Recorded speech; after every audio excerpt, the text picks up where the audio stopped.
Kenapa Allah menyampaikan bahwa Allah akan menciptakan khalifah di muka bumi?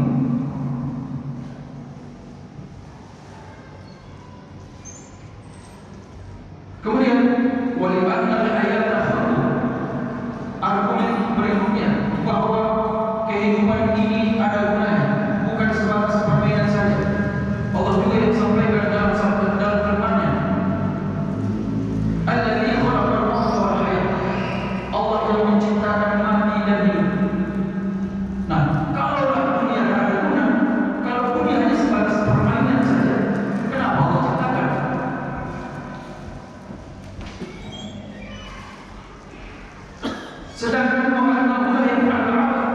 Sedangkan Allah pasti tidak akan menciptakan sesuatu yang sia-sia. Allah tak akan mungkin menciptakan sesuatu sia-sia. Kalau tak ada gunanya, apa yang Allah ciptakan? Alangkah tidak berilmunya Allah kalau mau menciptakan sesuatu yang tak berguna. Nah, Allah juga yang sampaikan, apa hasibtum annama khalaqnakum abatha? Apa hasibtum annama khalaqnakum abatha? Apakah kalian menduga bahwa Allah menciptakan kalian itu tak ada guna? Jadi kan kalau begitu, pasti ada gunanya kehidupan ini, pasti ada hikmahnya kehidupan ini. Cuma masalahnya, kenapa dalam surah Al-Hadid ayat 20 ini Allah justru memastikan dengan kata innama, ada hasil pembatasan bahwa dunia hanya lahirun walahun saja, permainan saja. Di ayat lain Allah jelaskan kehidupan itu ada gunanya, tapi di ayat ini justru Allah sampaikan tak ada gunanya, hanya sebatas permainan saja.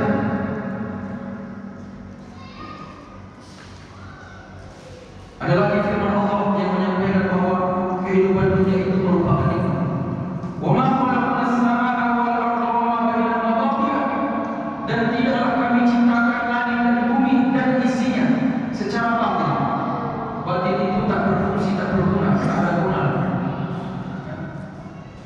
Wa li'anna al-hayata ni'matun bal hiya aslun li jami'in ni'am. Dan bahwa kehidupan itu merupakan nikmat, bahkan dia asal dari segala nikmat. Maksud asal dari segala nikmat, ya nikmat yang lain tak terasa kalau kita tak hidup. Jadi hidup dulu, baru merasakan nikmat-nikmat yang lain. Buat apa jadi kaya kalau seandainya juga mati? Kan tak bisa dinikmati kekayaan. Buat apa menjaga jabatan tinggi kalau kita mati? Tak terasa apa-apa. Maka hidup itu adalah nikmat sebagai dasar nikmat yang lain. Sebelum kita sambung pada penjelasan berikutnya, kita mau bahas lebih dalam tentang hidup merupakan asal atau dasar atau fondasi daripada nikmat-nikmat yang lain. Kalau begitu, seseorang yang telah Allah berikan kehidupan, meskipun hidupnya menurut orang lain berat, menurut orang lain miskin, menurut orang lain menyedihkan, tapi selama dia hidup, sebenarnya dia telah memperoleh dasar nikmat itu sendiri. Jadi cukuplah dengan kita hidup, kita bersyukur kepada Allah SWT. Tidak harus mencari syarat yang lain agar bersyukur kepada Allah. Bahkan ada orang yang kemudian menyalahkan hidupnya hanya karena tidak mendapatkan nikmat yang lain. Padahal hidup itu sendiri merupakan nikmat dan dia adalah asal nikmat.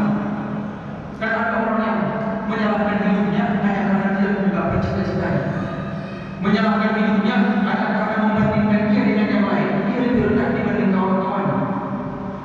Kalau tahu begini hidup, mending aku mati saja. Kalau tahu begini hidup, kenapa aku dilahirkan oleh orang tua?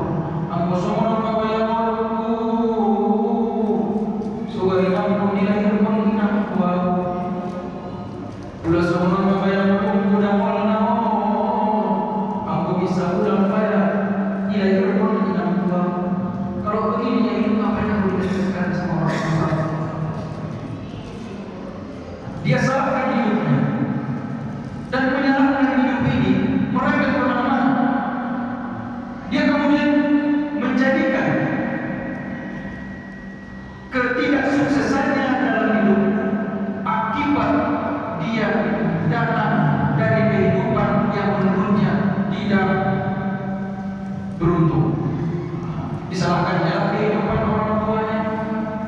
Sebenarnya apa jadi guru besar hari ini? Kalau orang tua betul kaya dan menyekolahkan, udah disalahkan orang tua. Sebenarnya aku sudah berbeda kalau orang tua betul menyekolahkan di pesantren. Tapi karena kehidupan kami seperti ini, orang tua aku nggak punya harta, orang tua aku nggak punya apa-apa, makanya aku jadi bodoh sekarang. Kata dia pula.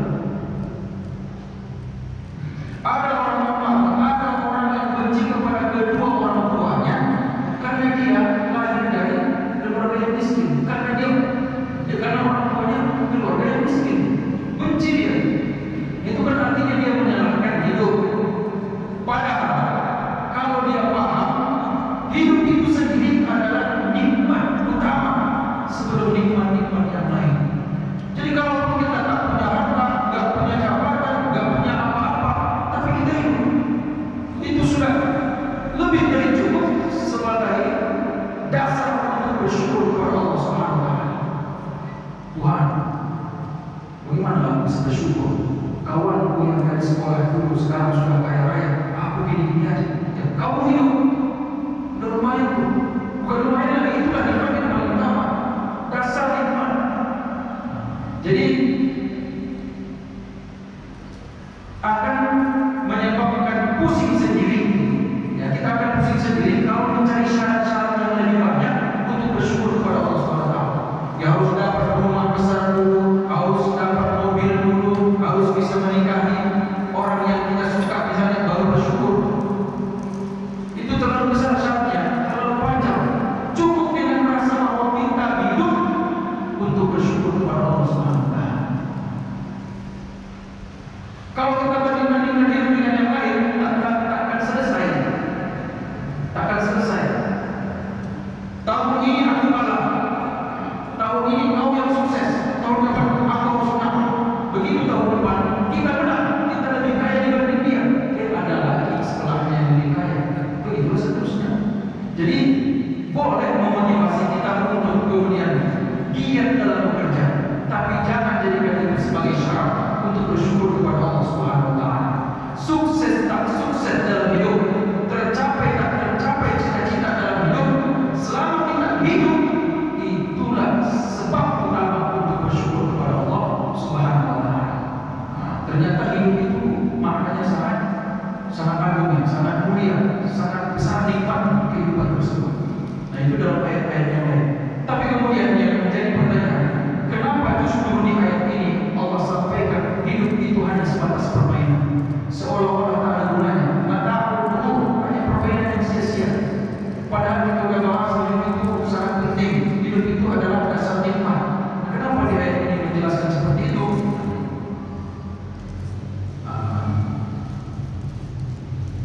Ada lagi yang Allah sampaikan argumennya. Kaifa takfuruna billah wa kuntum amwatan fa ahyaakum. Bagaimana kalian ingkar kepada Allah sedangkan kalian dulu mati, lalu Allah yang menghidupkan? Kok bisa kalian tidak percaya atas keberadaan Allah, padahal dulu kalian tidak ada, sekarang sudah diadakan? Padahal dulu kalian mati, sekarang sudah dihidupkan. Jadi Allah menyampaikan hidup itu bisa menjadi dasar untuk beriman kepada Allah SWT. Kenapa kita beriman kepada Allah? Ya, karena kita hidup. Kenapa percaya atas keberadaan Allah? Karena kita hidup. Bukan aku lebih percaya kepada Allah kalau cita-cita tercapai, kalau terlalu banyak syarat. Cukup dengan kita hidup menjadi bukti atas keberadaan Allah Subhanahu wa Ta'ala. Kalau kita tak hidup, kita pun tak tahu bahwa Allah itu ada. Nah, sekarang kita hidup, di mana sebelumnya kita mati. Cukuplah itu menjadi sebab untuk beriman kepada Allah Subhanahu wa Ta'ala. Nah, ini kemudian dijadikan argumen, dijadikan Allah sebagai argumen untuk orang kafir. Bagaimana kalian bisa kafir? Bagaimana kalian bisa ingkar kepada Allah sedangkan dulu kalian mati, sekarang dihidupkan? Fa'awwal ma dzakara min asnafil 'abdi wal hayat. Maka yang pertama kali disebutkan dari urutan nikmat itu adalah hidup. Hidup dulu baru yang lain.